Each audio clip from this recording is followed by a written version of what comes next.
todos bem-vindos a mais uma live. Hoje com um tema escolhido por vocês do capítulo 5 do Evangelho segundo o Espiritismo, no item 24, Infelicidade Real. Esse tema, ele foi escolhido pela maioria, então é algo que nós devemos realmente refletir pelo momento que nós estamos a vivenciar. Mas antes de iniciarmos, vamos fazer uma prece. Então eu convido a vocês a, nesse momento, parar, acalmar a mente, organizar a sua mente no sentido de pensar em Jesus, convidando-o a estar aqui conosco, com cada um de vocês, em todos os momentos que lhes são importantes na vida, não apenas nos momentos de dificuldade, mas também nos momentos de alegria, dessa felicidade que nós conhecemos aqui na Terra, mas que não é a proposta por Jesus. Então, agradecendo ao Pai, ao Criador da vida, pela oportunidade de estarmos aqui, a buscar compreender as dificuldades às quais estamos a vivenciar, convidando a espiritualidade amiga a nos auxiliar, a nos conduzir rumo à nossa transformação, rumo ao nosso autoconhecimento. Então que esses sentimentos bondosos se façam brotar, aflorem, gerem frutos que venham a auxiliar não somente a nós, mas todos aqueles que estão a caminhar conosco. Então, luz e paz para todos nós, que assim seja. Boa noite, Henrique, seja bem-vindo. Então, o tema Infelicidade Real é algo que a gente vivencia, sem dúvida nenhuma, na atualidade e sempre vai ser tão atual, justamente pela nossa condição, né, de encarnados, de materialistas, que justamente ainda não conseguem de todo compreender que a felicidade não é, neste momento, não é na matéria. Esse tema foi escrito pelo espírito Delphine de Girardin, e o interessante é que eu não sei falar francês, então vamos lá. Ela nasceu em La Chapelle, né, no dia 26 de janeiro, eu estou lendo aqui uma pesca, né, me perdoe, mas é muita informação, em 1804, no mesmo ano do codificador. Exatamente, Allan Kardec, na capital francesa. Então ela casou-se com Émile de Girardin e acabou adquirindo esse sobrenome, né? Que era um jornalista político e francês da época. Então passou a ser conhecida como a senhora Émile de Girardin. E ela acabou se tornando também jornalista, escritora, poetisa. E ela utilizava um pseudônimo, muito interessante, porque naquela época as mulheres não tinham esse poder de trabalhar, de escrever, né, principalmente. Então ela utilizava-se do nome de quê? Visconde de Launay. Muito interessante, porque ela escrevia crônicas, né, também, o que nos leva a ver que esse espírito realmente ele tinha,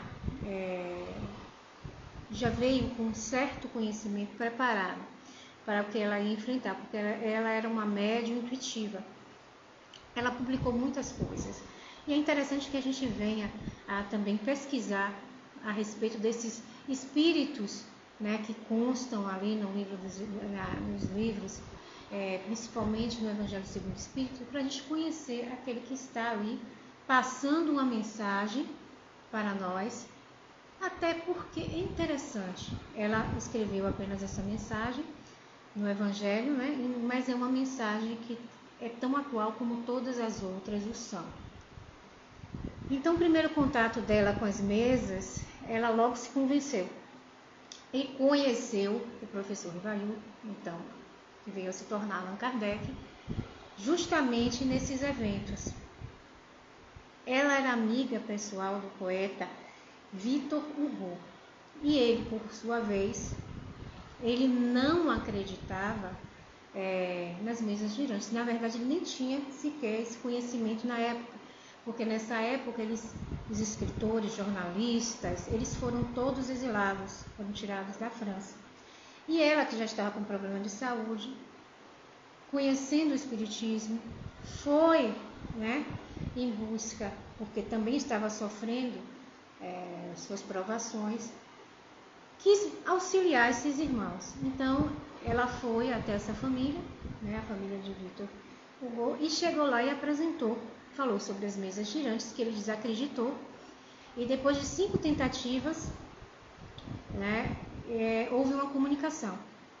Então, a partir dessa comunicação, que foi da filha de Victor, que havia morrido afogado justamente na lua de mel, uma tristeza sem dúvida nenhuma, então ele se convenceu e começou a se transformar, buscou conhecer o Espiritismo, e hoje nós o temos como um dos grandes autores. Então é interessante que a gente conheça essas histórias.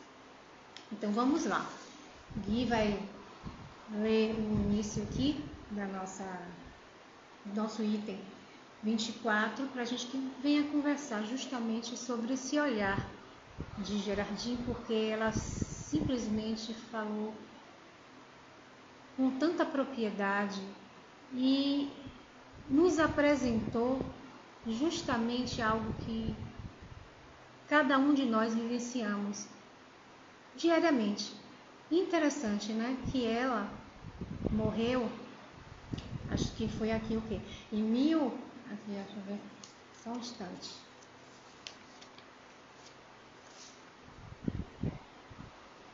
Aqui. Eu acho que foi em 60, mas eu vou pesquisar e depois eu posto lá no 1855 no Instagram. E logo em 1861 ela foi e fez essa psicografia. E o interessante disso tudo quer dizer, eles se conheceram enquanto encarnados e depois ela retornou para realizar esse trabalho, um trabalho belíssimo. Bem-vindo a todos aqueles que eu não falei, May, Michael, Manuel, bem-vindos. Então vamos lá. A infelicidade real. Todo mundo fala da infelicidade. Todo mundo a experimentou e crê conhecer seu caráter múltiplo. Venho-vos dizer que quase todos se enganam e que a infelicidade real não é tudo aquilo que os homens, quer dizer, os infelizes, a supõem.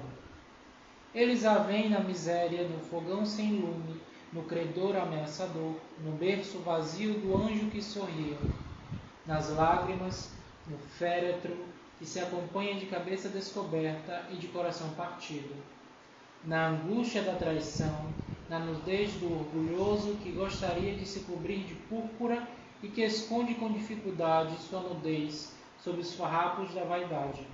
A tudo isso e a outras coisas ainda se chama de infelicidade na linguagem humana. Então, o que acontece? Ela vem trazer o quê? Que nós enxergamos a infelicidade não ter uma comida na mesa, não ter um gás, vamos trazer para a nossa atualidade, no fogão, não ter um cobertor, não ter um local para namorar, na perda de uma criança, que convive conosco e vai muito cedo, retorna muito cedo ao plano espiritual. Então, tudo isso ela considera, aos nossos olhos, ela enxerga dessa forma e nos mostra que a gente enxerga também desta forma, como justamente a infelicidade. Só que a infelicidade, ela vem mais à frente nos mostrar, tem uma razão de ser. E aquilo que nós consideramos hoje como um infortúnio nas nossas vidas, como uma dificuldade, logo mais à frente pode se tornar em algo benéfico. Então nós não podemos julgar aquele momento como tão doloroso que nos prenda àquela condição de enxergar só aquilo ali, de não buscar possibilidades, de não alimentar a fé dentro de nós mesmos. Então, nada ocorre sem uma razão de ser. Porque, na verdade, lá atrás, na nossa existência pretérita, nós sabemos que a reencarnação é uma necessidade que todos nós temos e que Deus nos concede justamente essa reencarnação com o intuito da gente vir a se educar, da gente vencer essas mazelas que nós alimentamos dentro de nós.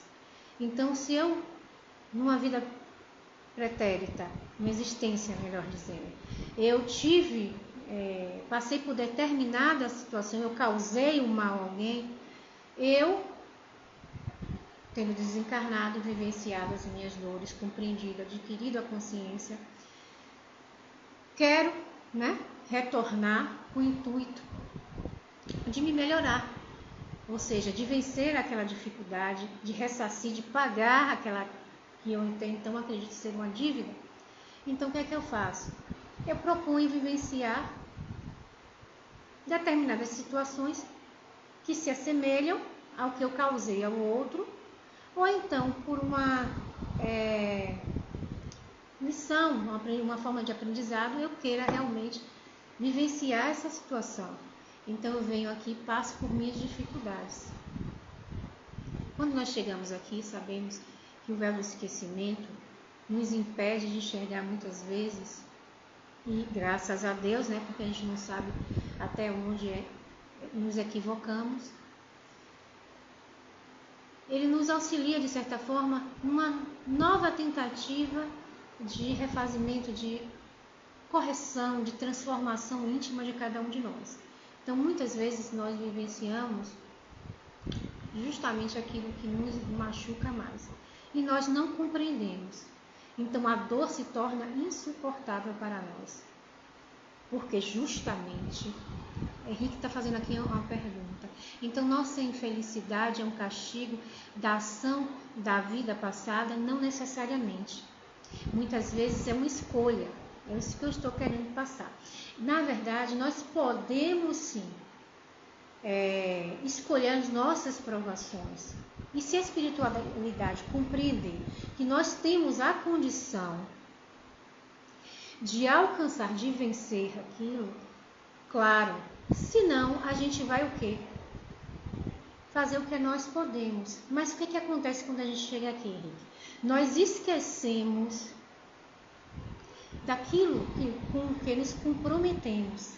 Então eu chego aqui, vamos dar exemplo, eu convivo com o Guilherme, e Guilherme foi alguém que eu prejudiquei no passado, mas eu quis vir junto com o Guilherme justamente para o quê?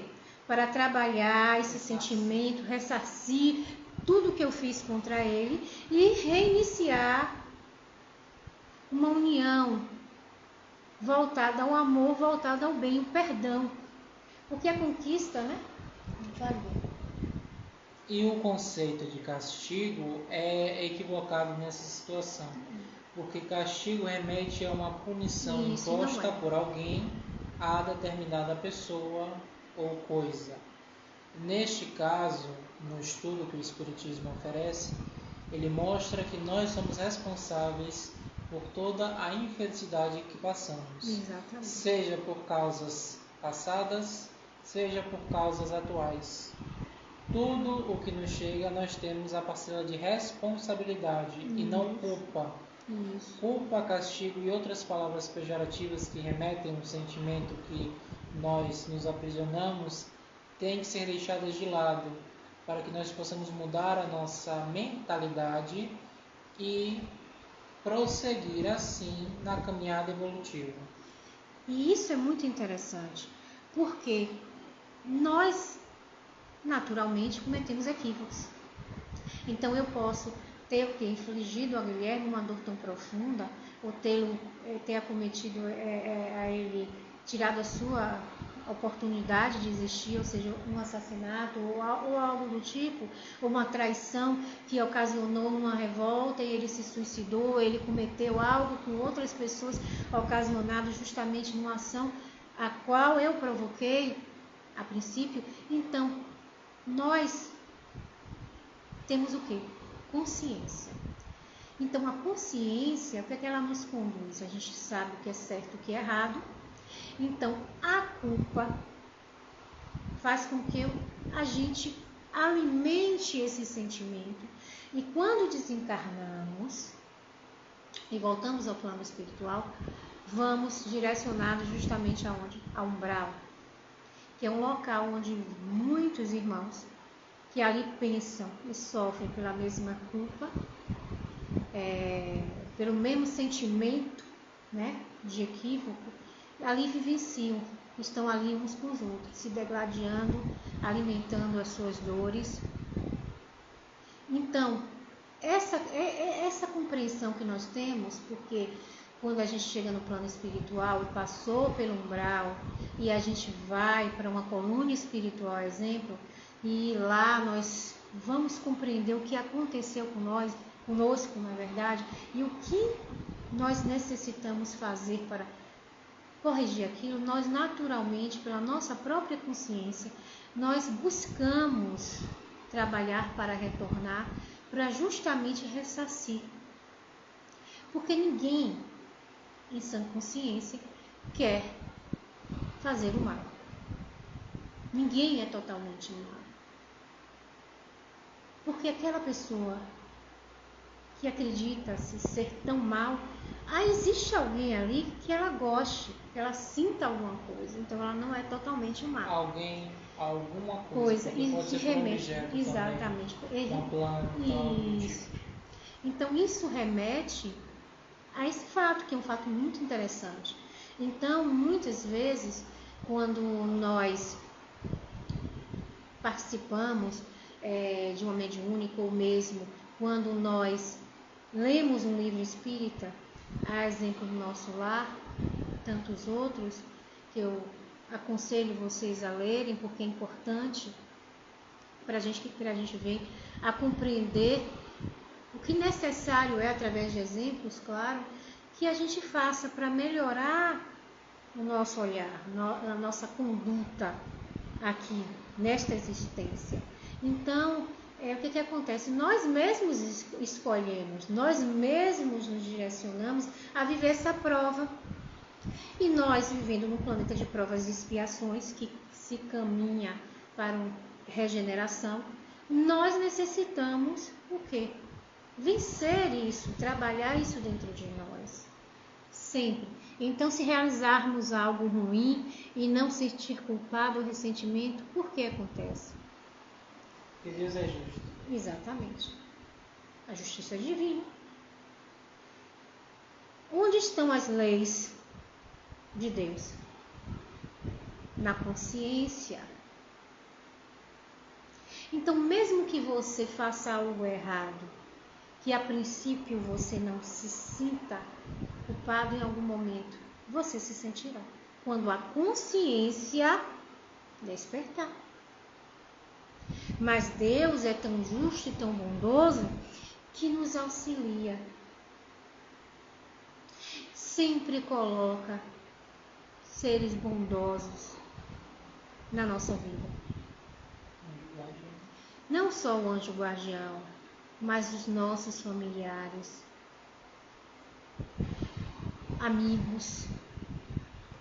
Muitas vezes até um desconhecido que encontra a gente na rua e simplesmente chega e conversa, e ali você desabafa, e ali você acaba aliviando sentimentos que você carrega no seu íntimo. Então Deus não deixa de nos auxiliar e não deixa de nos amar pelos nossos equívocos. É isso que nós temos que compreender. Não somos abandonados, não estamos abandonados, mesmo sofrendo as nossas dores. E a dor nós devemos encarar. É difícil, mas nós devemos encará-la como educativa. Porque depois da tempestade, o que é que acontece? Vem a bonança. Vem a bonança. Então, nós somos educados através da dor.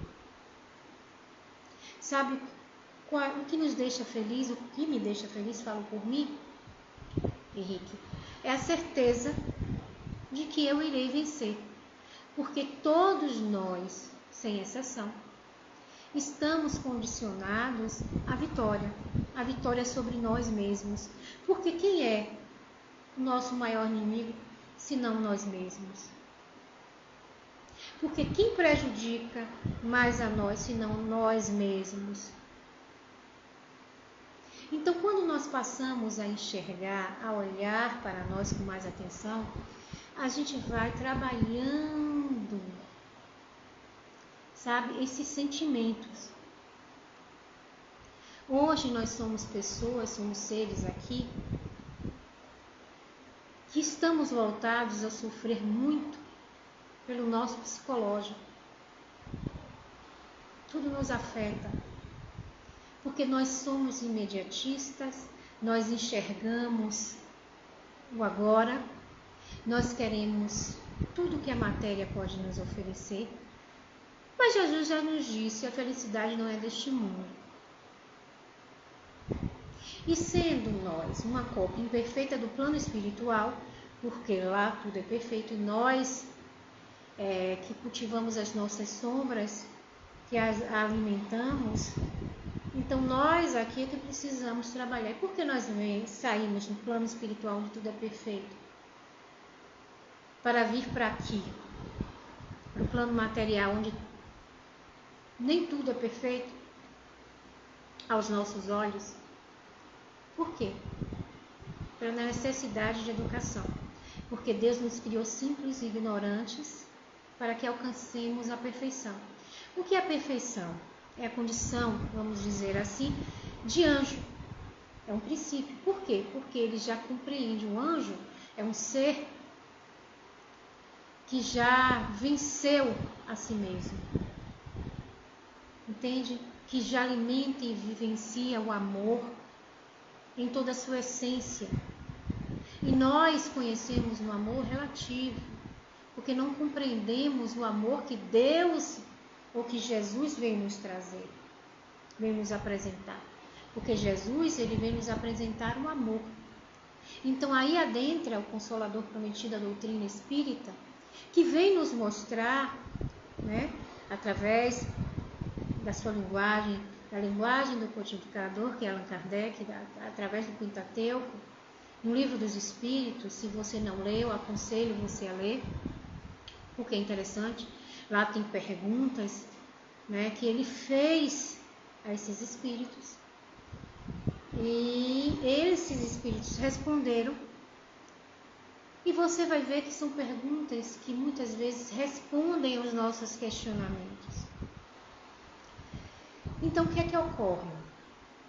Diante deste fato, diante do fato de que nós cometemos os nossos equívocos e que estamos a buscar nossas melhorias, nós voltamos, reencarnamos com um propósito justamente de quê? De ressarcir, de vencer essa mazela, essa dificuldade que nós tivemos no passado, para que na próxima encarnação nós venhamos numa condição melhor. Boa noite, Sileide, é muito bom vê-la aqui. Então, o que é que acontece? É esse olhar que nós devemos ter. Não a culpa. Tire a culpa da sua mente. Se você errou, ou eu errei, por assim dizer, se nós cometemos algum erro, claro que aquilo ali vai estar na nossa consciência, mas vamos trabalhar para corrigir. Troque a culpa pela responsabilidade. Exatamente. Vamos buscar o quê? Fazer o bem, não errar mais. Esse é o convite de Jesus. Nós temos tudo às nossas mãos, à nossa disposição, para justamente a gente buscar essas melhorias. Mas muitas vezes estamos presos à matéria. O que é que eu quero? Eu quero ter condições, ser rica, ter um carro, eu quero ter uma casa boa com piscina, eu quero viajar. Mas no meu íntimo isso me alimenta em quê? Isso me faz realmente bem? Porque quando a gente alcança um desejo material, logo passa a vontade. A gente não dá mais importância e aí a gente faz o quê? Procurar algo maior, mas sempre voltado ao material. E justamente Gerardinho vem nos dizer o quê? O que Delfine vem nos dizer? Que a infelicidade, muitas vezes, os sofrimentos que a gente acumula aqui, esse faltar de alimento dentro de uma casa, o faltar de uma casa, o faltar de um amor, o faltar de um familiar que partiu, tem o seu propósito. Nós precisamos aprender com cada uma dessas lições. Enxergar além do nosso próprio umbigo para enxergar ao que está diante de nós. Essa é a nossa construção. Porque nós somos construtores, Henrique. Você está construindo aí a sua história. Eu, André, estou construindo a minha história. Assim como Guilherme, assim como Sileide, como Manuel, como Michael. Entende? Nós custamos a construir. E como é que a gente constrói? A gente vai ser perfeito nessa existência? Não. Mas a gente vai trabalhar quando nós temos a consciência para não errar mais. Então a infelicidade não deve ser encarada desta forma. Porque muitas vezes esse infortúnio de hoje é uma bênção no futuro. Poderia ter acontecido algo pior, mas não. Aquilo é uma forma de educação, a gente está a se educar. Nós vivenciamos um planeta que é uma escola. Cada encarnação é uma etapa, é uma série que nós precisamos vencer. E quantos fracassam? Quantos fracassam? Então o Espiritismo ele nos traz esse acalento, essa resposta e nos mostra que a causa da nossa dor vem de nós mesmos, não do outro, jamais do outro. O outro é um auxílio para a nossa transformação. Jesus nos diz o quê? Perdoe o inimigo 70 vezes 7 vezes. E aí nós pensamos, como é difícil? É difícil, mas não é impossível. Eu posso não perdoá-lo, não conseguir alcançar esse objetivo nessa encarnação, mas eu já vou trabalhando encarnação em encarnação, para justamente vencer cada um desses equívocos que nós alimentamos. Então, essas oportunidades que nós temos são maravilhosas. Vá lá. É porque... Peraí, viu que eu estou tentando visualizar. Só um minuto, viu? O filósofo... É porque não está saindo aqui, parece um instante. Pronto, vá.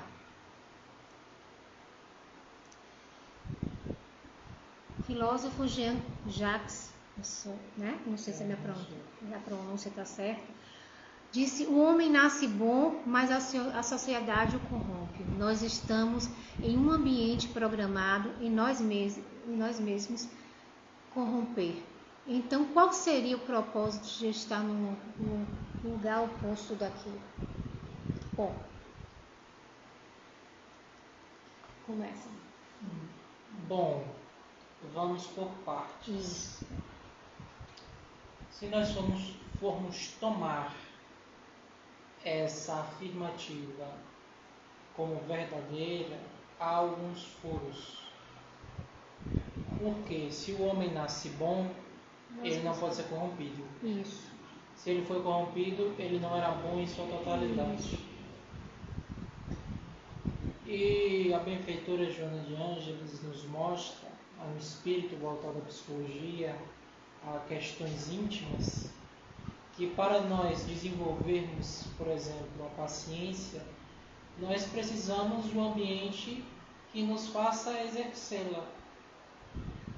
Em um ambiente pacífico, você não desenvolve a paciência, porque você não precisa exercitá-la. Em um ambiente turbulento, no trabalho, em casa, com os amigos, enfim, você tem o dever de exercê-la. Então, não tomando essa afirmativa de Rousseau como verdadeira, porque há alguns furos, nós precisamos de ambientes que nos sejam contrários aos ideais para nós exercitarmos as nossas virtudes. Nós as temos em germe e ao desenvolvê-la através dos exemplos do trabalho íntimo e do trabalho exposto aos outros, como a caridade, tanto a material como a moral, nós vamos desenvolvendo. Então, o que acontece? Vamos lá, né? Ele já deu aqui opinião, compreensão que está correta, a meu ver. Então, o que acontece? Nós trazemos, como eu bem já falei aqui, algumas mazelas. Essas mazelas não querem dizer que somos maus, pessoas más, mas também não quer dizer que sejamos totalmente bons. A doutrina dos espíritos nos diz o quê? A criança, quando reencarna, até determinada idade, vamos lá, 7 anos, ela tem o quê? Ela traz o quê? Ela está ali trazendo muito do caráter da sua vida posterior, pretérita. Então, o que acontece? Cabe o quê? Ao pai, à mãe, à família em si, educá-la. Então, aí, se nós formos encarar por essa compreensão, essa ótica, significa o quê? Que nós trazemos dentro de nós falhas e que aqui estamos para corrigi-las. Não é a sociedade que vai me transformar, é a minha natureza íntima. São os meus pensamentos e as minhas ações.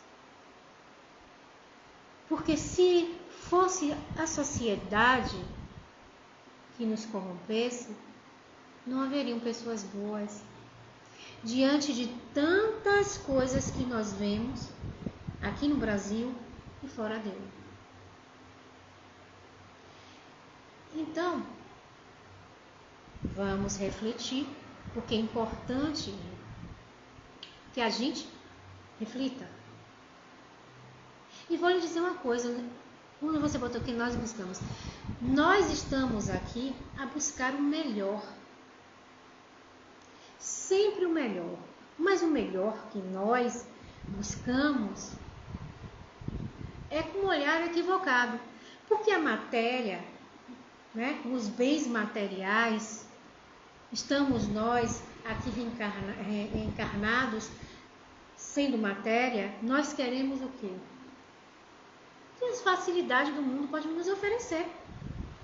Nós queremos e acreditamos que essa felicidade está ligada justamente aos bens materiais. Mas nós trazemos as mazelas, nós trazemos as nossas faltas. Mas assim como as nossas faltas, que a gente pode enxergar como uma sombra, né? Porque todos nós temos no nosso lado sombra, e é essa sombra a qual nós estamos aqui a educar, justamente ela que fica oculta muitas vezes da nossa própria compreensão do nosso próprio olhar, nós estamos a educá-la. Nós somos perfeitos no sentido da criação divina.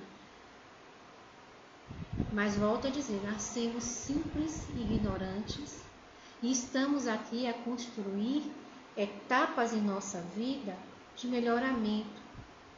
Nós vamos receber o nosso canudinho de formandos lá muito, muito, muito à frente. Vale ressaltar que Jesus também vivenciou como nós cada uma dessas etapas e está lá adiante. E hoje é aquele que o Pai direcionou para nos guiar. Então isso quer dizer o quê?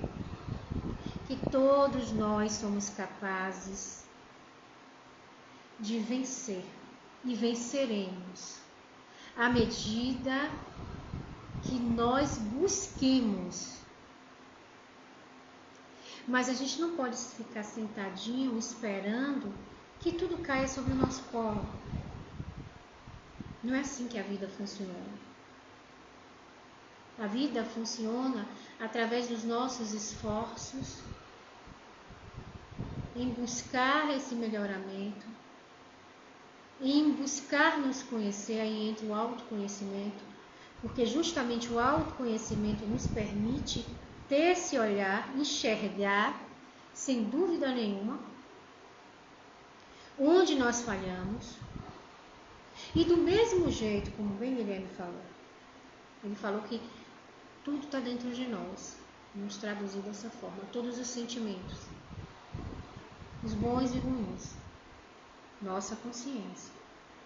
Então, à medida que a gente trabalha, se esforça, esse trabalho que quando a gente se dirige, é se esforçar, é um trabalho mesmo de você todo dia se policiar, ao que Jesus diz, orar e vigiar. Vigiar as nossas atitudes, os nossos pensamentos, porque nós somos seres de energia, somos luz, mesmo que a gente não se enxergue, nós somos espíritos. E na condição de encarnados, e com o conhecimento que nós temos e a oportunidade que o Pai nos dá, nós temos que sair a trabalhar essa transformação. E respeitar o outro, em ter paciência e tolerância com o outro. E respeitar a nós mesmos. E não buscar nos prejudicar. Então, é um alimento diário. Nós temos que alimentar os nossos pensamentos e as nossas ações diariamente. Porque o nosso pensamento precisa ser educado.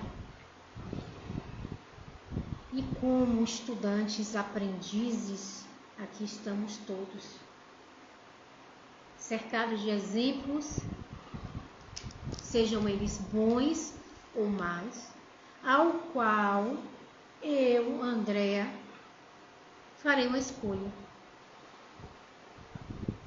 E arcarei com as consequências das minhas escolhas, sejam elas boas ou não. Então a doutrina, ela traz esta verdade, esta realidade, e nos coloca a pensar. Ela tira o véu, descortina o véu da ignorância e nos dá a possibilidade de trabalhar esse sentimento, que justamente é a proposta educativa de Jesus. Estamos fazendo florescer o amor. E o amor é o ápice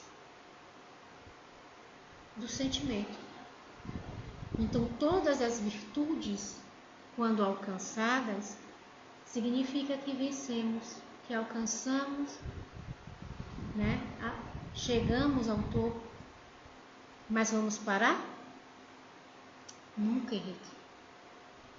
É uma eternidade sem parar.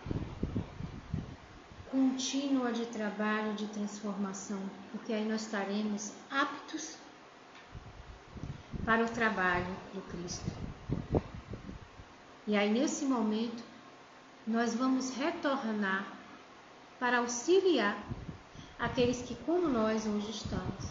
vivenciando suas dores. Então, a infelicidade real não significa necessariamente uma infelicidade, mas uma oportunidade de aprendizado e de transformação. E para encerrarmos a nossa live, o Gui vai ler aqui uma história para que vocês compreendam tudo aquilo que nós conversamos e o que nossa irmã Delfine Gerardi quis passar, né, nesse texto, nessa psicografia que ela nos cedeu e que é tão bela e que demonstra a grandeza e a compreensão desse espírito que também passou por suas dores, como nós passamos, e soube, sem dúvida nenhuma, trabalhar para seguir em frente de uma forma consciente. Havia numa aldeia um velho pobre que possuía um lindo cavalo branco. Numa manhã descobriu que o cavalo não estava na cocheira. Os amigos disseram ao velho: "Que desgraça, seu cavalo foi roubado." E o velho respondeu: "Calma, não cheguem a tanto. Simplesmente digam: o cavalo não está mais na cocheira. O resto é julgamento de vocês." As pessoas riram do velho. 15 dias depois, o cavalo voltou. Ele havia fugido para a floresta.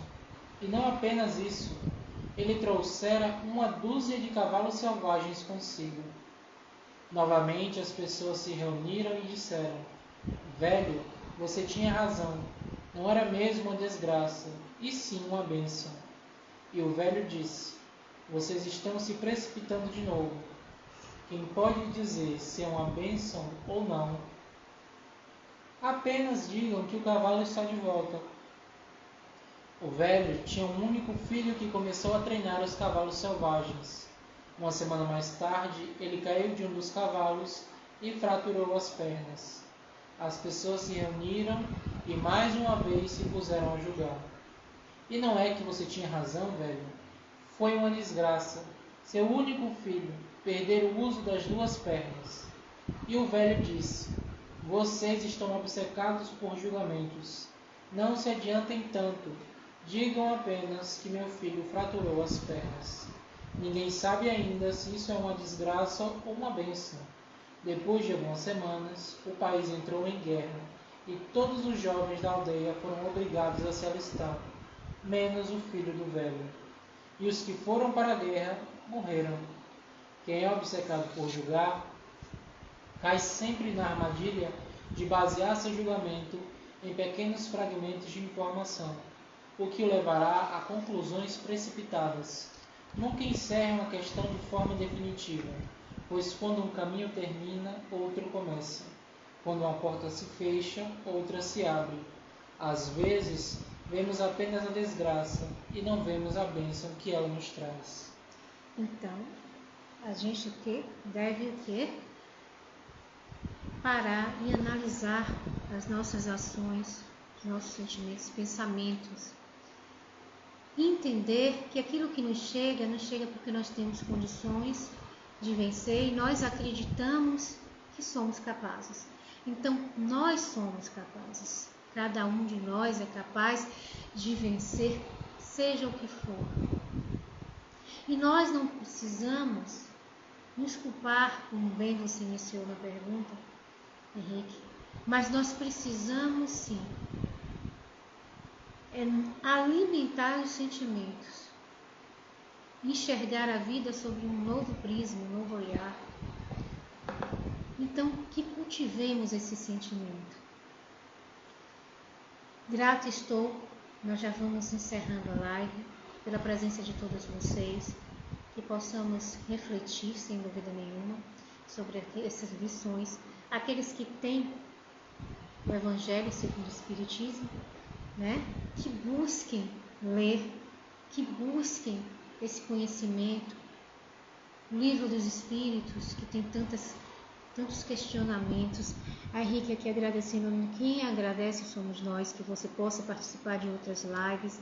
E aqui estamos nós para ajudar. Se você tiver perguntas, pode mandar, nós vamos responder, porque nós aprendemos, Henrique, uns com os outros. E isso é muito importante, porque aqui ninguém sabe mais. Nós somos aprendizes, estudantes. Talvez eu tenha um pouquinho mais de conhecimento, talvez em um determinado assunto, e você tenha em outro assunto.